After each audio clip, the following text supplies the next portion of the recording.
Hello good evening. मैं हूं राहुल। मैं आपका फिर से अपने चैनल पर आप लोगों का स्वागत करता हूं और आज हम आप लोगों को भूगोल की दूसरी क्लास से परिचित कराना चाहते हैं, जिसमें हम लोग बिल्कुल शुरुआत से भूगोल को लेकर चलने वाले हैं। और इसमें हमने आज सूर्य ग्रहण, चंद्र ग्रहण, अमावस्या और पूर्णिमा इन सब चीज़ों के बारे में बातें करेंगे और ये जानेंगे कि कौन जो है पहले चंद्रमा पर कदम रखा था और कितने दिनों में चंद्रमा सूर्य की परिक्रमा करता है, और अक्षांशीय और देशांतरीय विस्तार के बारे में जानेंगे।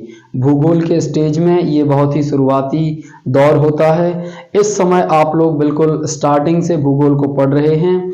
इससे पहले हमने पहली वीडियो को आप लोगों के लिए पहले ही रिकॉर्ड करके अपलोड कर दिया है। इससे पहले आप इस क्लास को देखने से पहले उस वीडियो को भी देख लीजिए, जिसमें हम लोगों ने ब्रह्मांड और सौरमंडल के बारे में चर्चा की थी। तो चलिए बिना देरी किए हुए हम लोग जुड़ते हैं अपनी क्लास के साथ और स्टार्ट करते हैं अपना नया लेसन, जो कि है पृथ्वी और चंद्रमा। देखिए, हम बात कर रहे हैं पृथ्वी और चंद्रमा के बारे में। चंद्रमा पृथ्वी का एक उपग्रह है जो पृथ्वी के चक्कर लगाता है। जिस तरह पृथ्वी हमारे सूर्य का परिक्रमा लगाती है, उसी तरह चंद्रमा भी पृथ्वी का परिक्रमा लगाता है और सूर्य का भी परिक्रमा लगाता है। तो चंद्रमा जो पृथ्वी का उपग्रह है, वो कितने दिनों में पृथ्वी का चक्कर लगाता है, आइए हम चर्चा करते हैं। देखिए, पृथ्वी पे जो हमें चंद्रमा रात में दिखाई देता है, वो चंद्रमा पे प्रकाश के परावर्तन के कारण हमें दिखाई देता है। एक्चुअल में क्या होता है, जब चंद्रमा पृथ्वी के बीच में आ जाता है, सूर्य और पृथ्वी के बीच में आ जाता है, तो उस समय पे हमें चंद्रमा दिखाई देता है। और ये देखिए, चंद्रमा का कोई प्रकाश नहीं है, चंद्रमा का कोई प्रकाश नहीं है।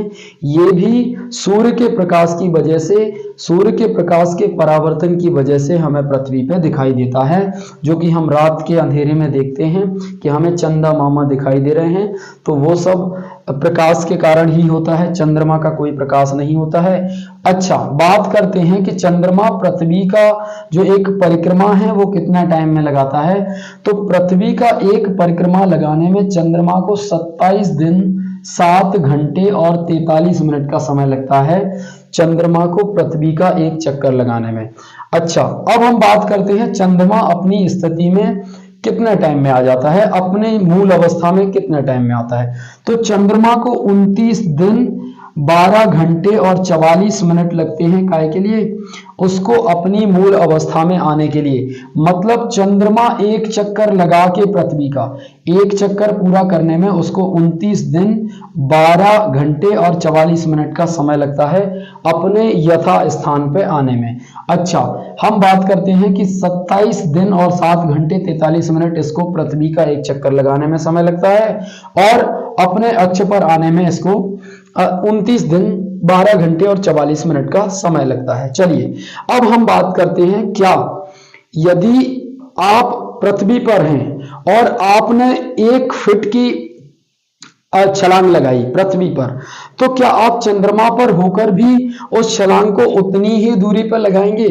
तो इसका जवाब आपको मिल जाता है। गुरुत्वाकर्षण के प्रभाव के उसको देख लेते हैं। चंद्रमा पर गुरुत्वाकर्षण का जो प्रभाव है वो पृथ्वी से 6वां भाग है।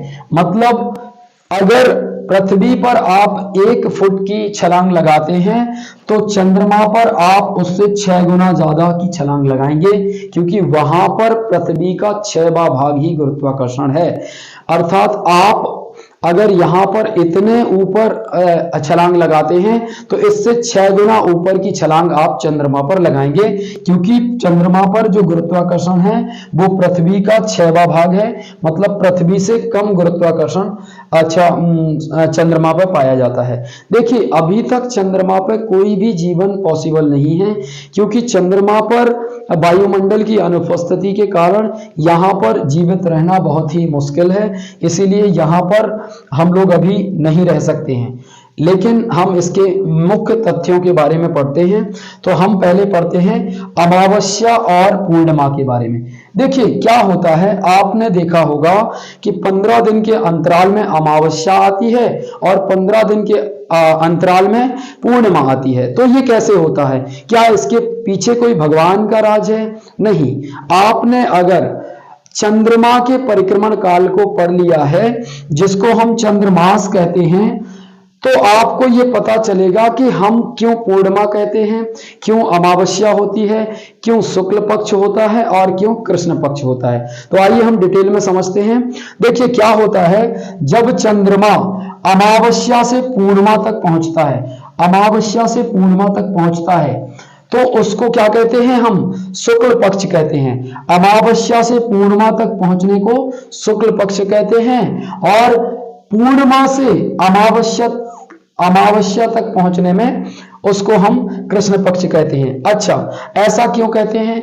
ऐसा इसलिए कहते हैं क्योंकि कृष्ण का रंग काला है, इसलिए अमावस्या के दिन 15 दिन में जो हमारा चंद्रमा है वो बिल्कुल पूरी तरह काला दिखाई देता है और धीरे धीरे इसका आकार देखिए छोटा बड़ा होता है, फिर थोड़ा और छोटा हो जाता है, फिर और छोटा हो जाता है, फिर ये बढ़ने लगता है और अंत में ये हमें बिल्कुल थाली के जैसे आकार का पूरा बिल्कुल सफेद दिखाई देता है, जिसको हम पूर्णिमा कहते हैं। तो पूर्णिमा के दिन हमें चंद्रमा पूरा दिखाई देता है, यानी कि पूर्ण रूप से दिखाई देता है। इस समय को हम पूर्णिमा कहते हैं। फिर से वही शुरू होता है, चंद्रमा फिर कम दिखाई देगा आपको हंसिए के आकार का, फिर थोड़ा और बड़ा दिखाई देगा, फिर थोड़ा कम, फिर थोड़ा कम, धीरे धीरे ये बिल्कुल काला दिखाई देगा। मतलब इस स्थिति में आपको हम स्थिति के बारे में आगे और पढ़ाने वाले हैं। चलिए, तो अमावस्या और पूर्णिमा क्यों होती है? क्योंकि देखिए चंद्रमा क्या कर रहा है? गति कर रहा है, ये पृथ्वी का परिक्रमा लगा रहा है। तो जब ये पृथ्वी के सामने होता है तो ये हमें पूरा दिखाई देता है, और जब ये इसके पीछे होता है पिछले 15 में। आप प्रैक्टिकल अगर करना चाहते हैं तो आप एक व्यक्ति को लीजिए और उसको बीच में खड़ा कर दीजिए, उसके आप परिक्रमा लगाइए और एक बल्ब को जला लीजिए। जब आप बल्ब के सामने होते हैं तो आप देखते हैं कि आप बिल्कुल स्पष्ट दिखाई देते हैं, लेकिन जैसे जैसे आपका परिक्रमा पूरा होता जाता है तो आप थोड़े कम दिखाई देने लगते हैं, और जैसे जैसे आप उस व्यक्ति के बिल्कुल सामने आ जाएंगे तो आप देखेंगे कि आप अब बिल्कुल बल्ब के सामने दिखाई नहीं देंगे, और पृथ्वी का आकार चंद्रमा के आकार से 4 गुना बड़ा है, इसलिए पृथ्वी की वजह से चंद्रमा फिर दिखाई नहीं देता है, इसलिए काली रातें हुआ करती हैं। उसी अवस्था को हम अमावस्या कहते हैं। और फिर जैसे जैसे वो फिर से दिखाई देने लगता है हंसिया आकार का, फिर धीरे धीरे वो पूर्ण रूप से दिखाई देने लगता है। तो ये उसकी गति के कारण होता है, क्योंकि चंद्रमा जो है पृथ्वी का एक चक्कर लगाता है 27 दिन और 7 घंटे और 43 मिनट में। तो इसी कारण अमावस्या होती है और पूर्णिमा होती है। कृष्ण पक्ष जब चंद्रमा काला दिखाई देने लगता है उसको कहते हैं, और अगले 15 दिन को शुक्ल पक्ष कहते हैं, जब चंद्रमा थोड़ा थोड़ा हमें दिखाई देने लगता है और धीरे धीरे ये हमें बड़े आकार का दिखाई देने लगता है। चलिए, इतना हम लोगों ने इसके बारे में जाना।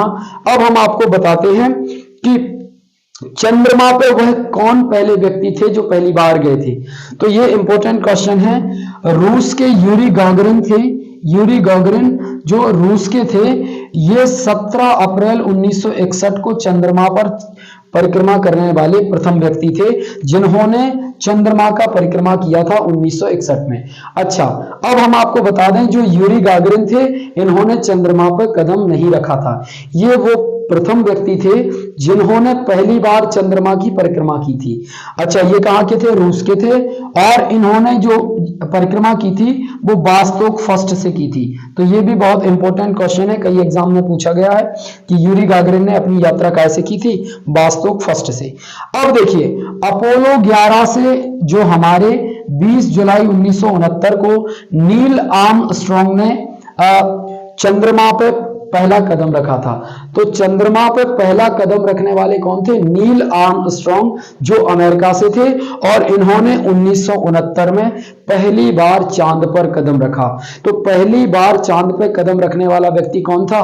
नील आर्मस्ट्रांग, जो 1969 में पहली बार चंद्रमा पर कदम रखने वाले व्यक्ति बने।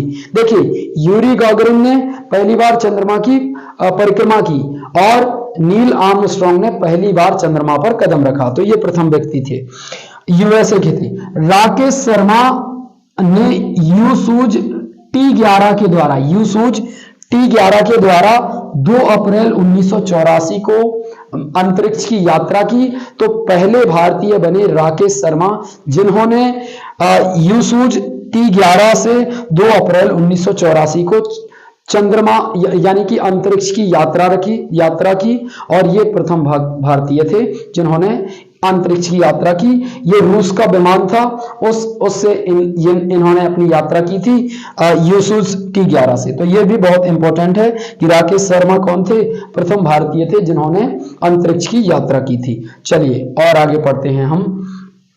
देखिए, आप लोगों ने सूर्य ग्रहण और चंद्र ग्रहण के बारे में सुना होगा। आप लोग कहते हैं, आप लोगों के कई मत होंगे। आप लोग पहले ये मत था कि 2 राहु और केतु 2 राक्षस हैं, इन राक्षसों के सूर्य को देखिए राहु क्या करता था? सूर्य को निगल लेता था, इसको सूर्य ग्रहण कहते थे। और केतु जब चंद्र को निगल लेता था तो उसको चंद्र ग्रहण कहते थे। ये पहले मानना था, लेकिन आज वैज्ञानिकों ने यह सिद्ध कर दिया कि ऐसा कुछ नहीं है। अब अगर ऐसा नहीं है तो कैसा है? क्या सूर्य ग्रहण किसी राक्षस के निगलने से होता है या फिर इसके पीछे कोई साइंटिफिक रीजन है? तो आइए, आर्यभट्ट ने, हमारे जो आर्यभट्ट थे महान भूगोलविद थे, इन्होंने 1600 वर्ष पहले बताया था कि जो चंद्रमा है, चंद्रमा में चंद्र ग्रहण पृथ्वी के सूर्य और चंद्रमा के बीच में आने से जो है चंद्र ग्रहण होता है। और चंद्रमा पृथ्वी और सूरज के बीच में जब चंद्रमा आ जाता है तो उसको सूर्य ग्रहण कहते हैं। ये आज से 1600 वर्ष पहले आर्यभट्ट ने बता दिया था, जो एक महान खगोलविद थे। तो ये बात भी आपको याद रखना है कि भारत ने पहले ही ये बता दिया था, भारतीय आर्यभट्ट ने ये बता दिया था 1600 वर्ष पहले कि जो चंद्रमा है वो सूर्य और पृथ्वी के बीच में आ जाता है, इसी को हम सूर्य ग्रहण कहते हैं। देखिए क्या होता है सूर्य ग्रहण की, आप प्रक्रिया समझिए। ये है आपका चंद्रमा, ये है आपका चंद्रमा। अब देखिए ये स्थिति कब बनती है? चंद्रमा क्या करता है? सूर्य की पृथ्वी का चक्कर लगाता है। इसी चक्कर लगाते समय एक स्थिति ऐसी आती है जब चंद्रमा सूर्य के बीच में आ जाता है। पृथ्वी और चंद्रमा के बीच में क्या है? पृथ्वी और सूर्य के बीच में क्या आ जाता है? चंद्रमा।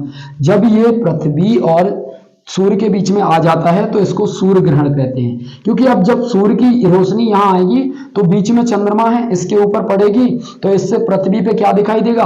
सूर्य की जगह चंद्रमा दिखाई देगा। और इससे बहुत ही भयानक किरणें निकलती हैं जो कि बहुत ही नुकसानदायक होती हैं। ये आपको बहुत हानिकारक रेज होती हैं, बहुत हानिकारक किरणें होती हैं, ये आपको बहुत नुकसान पहुंचा सकती हैं। इनको आप अपनी नेकेड आई से नहीं देख सकते हैं, इनको देखने के लिए आपको विशेष प्रकार के चश्मे का यूज करना चाहिए। तो देखिए हमने सूर्य ग्रहण को पढ़ा। सूर्य ग्रहण में क्या होता है? चंद्रमा पृथ्वी और सूर्य के बीच में आ जाता है, ये हमारे सूरज मामा हैं। इस स्थिति को युति कहते हैं और ये अमावस्या की स्थिति में होता है। इस समय पे क्या होता है? हमें जो चंद्रमा होता है बिल्कुल काला दिखाई देता है। क्यों? क्योंकि सूर्य के बीच में आ जाने से हमें फिर सूर्य का प्रकाश यहाँ पृथ्वी पे नहीं आ पाता है, इसलिए इसे अमावस्या की रात भी कहते हैं और इसी को सूर्य ग्रहण कहते हैं। चलिए अब इसके बाद हम चंद्र ग्रहण के बारे में पढ़ते हैं। चंद्र ग्रहण में क्या होता है? ये है हमारे चंदा मामा, और चंदा मामा के बीच में कौन आ गई? पृथ्वी आ गई। तो चंदा के बीच में कौन आ गई? पृथ्वी। तो इससे क्या होता है? जो सूर्य का प्रकाश आता है वो चंद्रमा पे ना जाकर पृथ्वी पर पड़ता है, और पृथ्वी का जो प्रकाश होता है पृथ्वी से कहां जाता है? चंद्रमा पर जाता है। तो इस समय पे चंद्रमा पर सूर्य ग्रहण लग जाता है, इसी को हम चंद्र ग्रहण कहते हैं। चंद्रमा के बीच में कौन आ गई? पृथ्वी, तो इसको चंद्र ग्रहण कहते हैं। बिल्कुल क्लियर कॉन्सेप्ट है, अगर एग्जाम में आएगा तो आप बिल्कुल कर देंगे कि चंद्र ग्रहण क्या होता है। जब पृथ्वी चंद्रमा और सूर्य के बीच में आ जाती है तो उसको चंद्र ग्रहण कहते हैं। और ये स्थिति बनती है पूर्णिमा के समय में। इस समय पे हमें चंद्र पूरा दिखाई देता है। क्यों दिखाई देता है? क्योंकि प्रकाश की जो किरणें होती हैं पृथ्वी से परावर्तित होकर चंद्रमा पर पड़ती हैं और हमें चंद्रमा पूरा दिखाई देता है। चलिए, तो हमने सूर्य ग्रहण और चंद्र ग्रहण के बारे में पढ़ा और ये भी बता दिया कि आर्यभट्ट ने आज से 1600 साल पहले बता दिया था कि ये घटना होती है। सोचिए, आज से 1600 वर्ष पहले ऐसे ऐसे भारतीय हुए हैं जिन्होंने पहले ही इन घटनाओं के बारे में बता दिया है जो आज वैज्ञानिकों ने खोज ली है। चलिए अब हम बात करते हैं मानव द्वारा बनाए गए उपग्रह। देखिए उपग्रह क्या होता है, जो किसी भी ग्रह का चक्कर लगाता है। तो पृथ्वी का चक्कर लगाने वाला एकमात्र उपग्रह चंद्रमा हो गया, जिसकी दूरी 3,84,000 किलोमीटर है। इसी तरह हमारे जो कृत्रिम उपग्रह हैं जो मानव द्वारा बनाए गए हैं, उनके नाम आर्यभट्ट हैं, एजुसैट है और ओशनसैट है। तो ये एग्जाम्स में आते हैं कि हमारे जो मानव द्वारा निर्मित उपग्रह हैं उनके नाम क्या हैं, तो एजुसैट, ओशनसैट और आर्यभट्ट। ये 3 मानव द्वारा निर्मित उपग्रह हैं, ये मानव द्वारा बनाए गए हैं, ये भी पृथ्वी का चक्कर लगाते हैं। अच्छा, अब हम बात करते हैं कि चंद्रमा हमेशा हमें क्यों दिखाई नहीं देता, चंद्र ग्रहण हर पूर्णिमा को क्यों नहीं होता है। जब चंद्रमा 30 दिन में या 29 दिन में अपना या 27 दिन में अपना चक्कर पूरा कर लेता है पृथ्वी का, तो फिर हर 15 दिन में चंद्र ग्रहण होना चाहिए, हर 15 दिन में सूर्य ग्रहण होना चाहिए।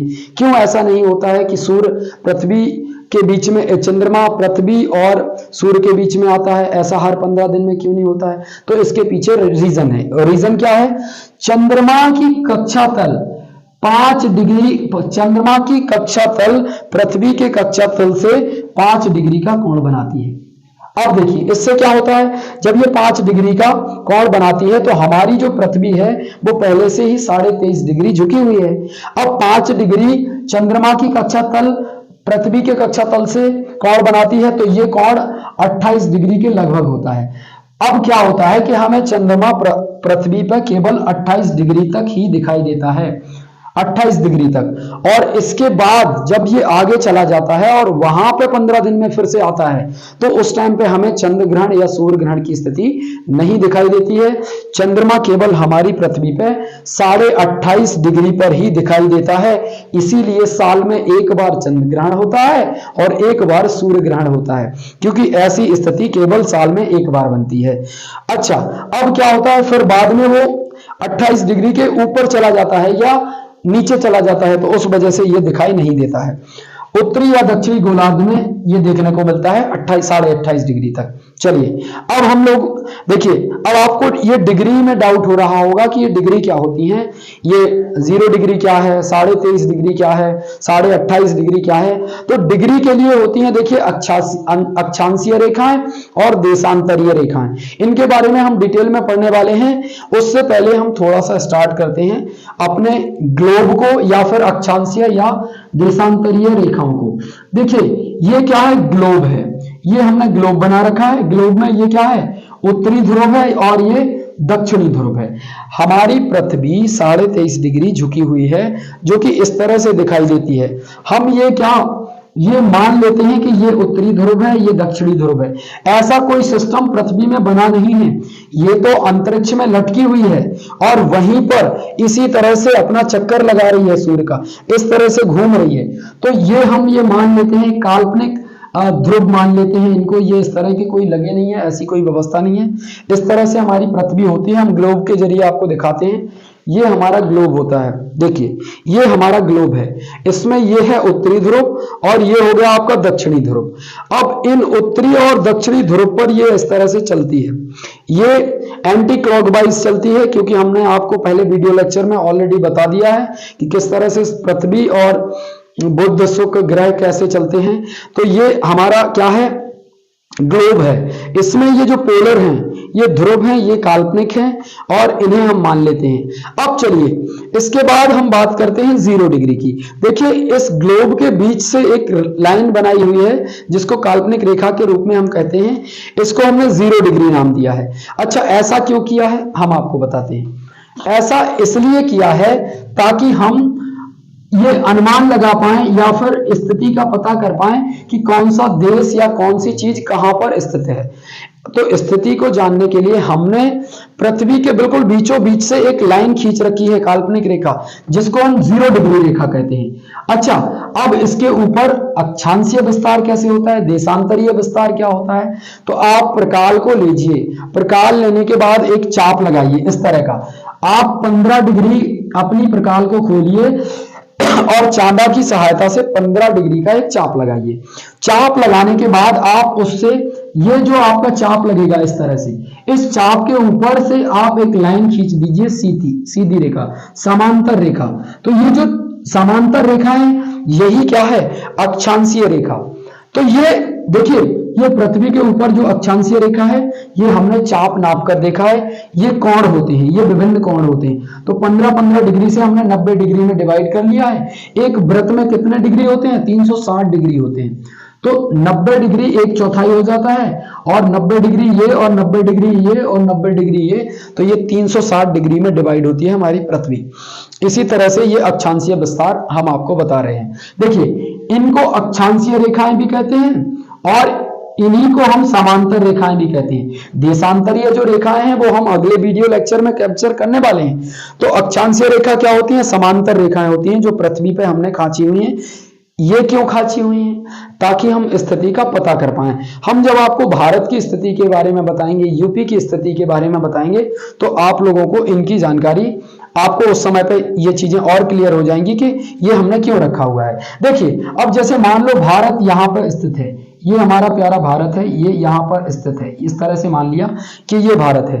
तो हम ये जान पाते हैं कि भारत कहाँ पर, उत्तरी गोलार्ध में है या दक्षिणी गोलार्ध में। हमने देखो ऊपर वाले हिस्से को उत्तरी गोलार्ध कहा, और नीचे 0 डिग्री के नीचे वाले हिस्से को दक्षिणी गोलार्ध कहा। तो इससे क्या होता है, किसी भी देश या किसी भी जगह की स्थिति को बताने में आसानी हो जाती है। इसीलिए हमने इनको 0 डिग्री के बाद नीचे वाले हिस्से को दक्षिणी गोलार्ध और ऊपर वाले हिस्से को उत्तरी गोलार्ध में डिवाइड कर रखा है।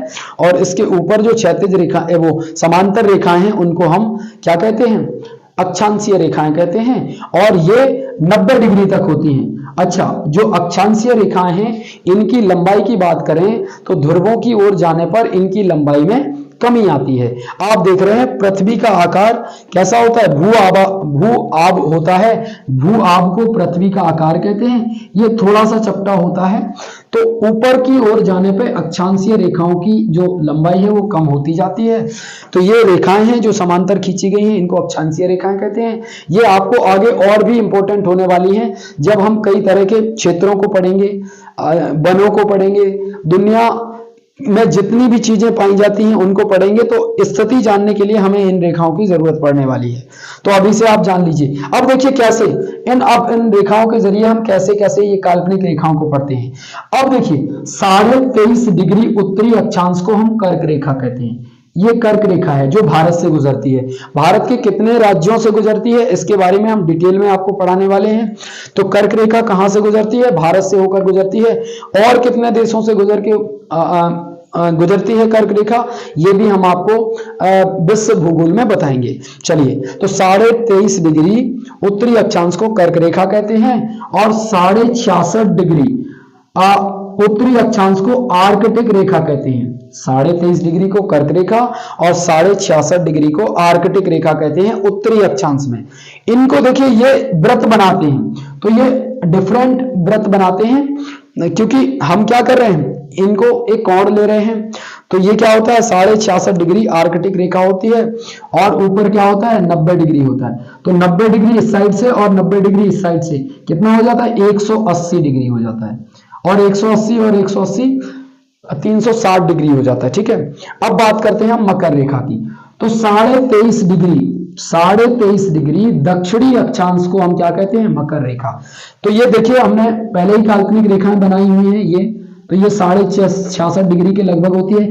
यहाँ कौन सा देश पड़ता है, इसके बारे में हम डिटेल में पढ़ने वाले हैं। कौन सा, दक्षिणी अमेरिका कितना भाग आता है इसका, अफ्रीका का कितना भाग इसमें शामिल है, कब मकर रेखा पर सूर्य चमकता है, कब कर्क रेखा पर चमकता है, कैसे रात होती है, कैसे दिन होता है, कैसे आपके यहाँ सर्दी पड़ती है और अमेरिका में गर्मी पड़ती है, कैसे कैसे आपका मौसम परिवर्तन होता है, कैसे बारिश होती है, सारी कैसे हवाएं चलती हैं, सारी चीजों के बारे में हम डिटेल में अगले वीडियो लेक्चर में पढ़ने वाले हैं। तो अभी आप इतना समझ लीजिए, 23.5 डिग्री दक्षिणी अक्षांश को मकर रेखा कहते हैं। 66.5 डिग्री दक्षिणी अक्षांश को हम अंटार्कटिक रेखा कहते हैं।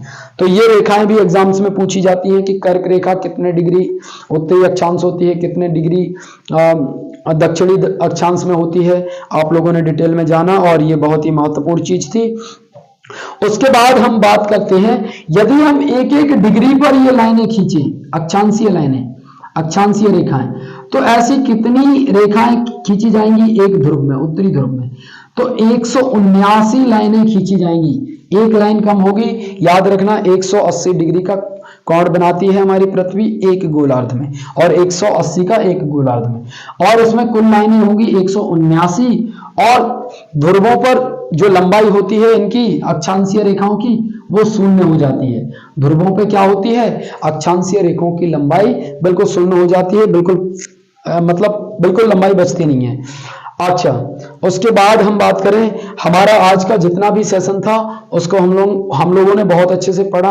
आज हमने जाना कि अमावस्या कैसे होती है, पूर्णिमा कैसे होती है, शुक्ल पक्ष क्या होता है, कृष्ण पक्ष क्या होता है, सूर्य ग्रहण कैसे लगता है, चंद्र ग्रहण कैसे लगता है, और आपका ये चंद्रमास क्या होता है, गुरुत्वाकर्षण पृथ्वी पे कितना है, वायुमंडल है या नहीं है चंद्रमा पर, और अक्षांशीय रेखाएं क्या होती हैं, और अक्षांशीय रेखा क्यों होती हैं, इनको कहां से इनका मापन किया जाता है, 0 डिग्री रेखा को क्या क्या कहते हैं, 0 डिग्री रेखा को भूमध्य रेखा भी कहते हैं, और इक्वेटर रेखा भी कहते हैं, इसको हम काल्पनिक रेखा भी कहते हैं। और ये कोई रेखा ऐसी नहीं है कि पृथ्वी में खींची गई है, ये तो एक काल्पनिक रेखा है जिसको हम मान लेते हैं 0 डिग्री। 0 डिग्री से ध्रुवों तक 90 डिग्री होता है, 1/4 भाग, और यहां से भी 90 डिग्री होता है, तो ये 180 होता है। तो इस तरह से हम लोगों ने अक्षांशीय रेखाओं के बारे में पढ़ा, चंद्रमा की गति के बारे में पढ़ा, कितने दिनों में चंद्रमा अपना जो समय पूरा। अच्छा, चंद्रमा से पृथ्वी तक जो रोशनी है उसको आने में कितना टाइम लगता है? 1.25 सेकेंड, 1.25 सेकेंड में चंद्रमा से पृथ्वी तक रोशनी आ जाती है। ये इसका वो था। और चंद्रमा से पृथ्वी की दूरी कितनी है ये हमने फर्स्ट वीडियो लेक्चर में पढ़ लिया था। तो आपने जाना कि चंद्र ग्रहण कैसे होता है, सूर्य ग्रहण क्या होता है, कौन वो व्यक्ति थे जो पहले चंद्रमा पर कदम रखने वाले थे, कौन वो व्यक्ति थे जिन्होंने चंद्रमा की पहले परिक्रमा की थी, भारतीय कौन थे। इन सारी चीजों को पढ़ने के बाद हम अपने भूगोल में एक पकड़ बना लेते हैं, और साथ ही साथ हम अपनी इस वीडियो को अंत करते हैं। और आपको ये वीडियो कैसी लगी है जरूर ही कमेंट बॉक्स में बताइएगा।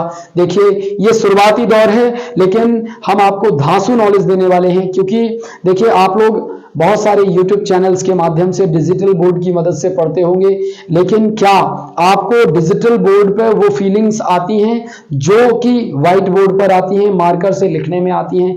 देखिए, मैं आपको मार्कर से डिटेल्स में पढ़ाऊंगा। इसी वीडियो को मैं 15 दिन में डिवाइड करके पढ़ाऊंगा, बहुत ही डिटेल में पढ़ाऊंगा। लेकिन अभी जितने भी आपके सामने एग्जाम्स खड़े हुए हैं उनको ध्यान में रखते हुए हमने इनको सॉर्टिफाइड किया है, और जो चीजें इंपॉर्टेंट हैं बिल्कुल एक सीक्वेंशियल है उनको देने की पूरी कोशिश की है। इस कोशिश में हम कितने कामयाब हुए हैं ये देखना आपके ऊपर निर्भर करता है। Thank you for watching my video, और all the best, do better. और आप खुश होंगे इस वीडियो को देखकर, और क्या ही हम कहें। Thank you for watching my video. Goodbye, take care, good night.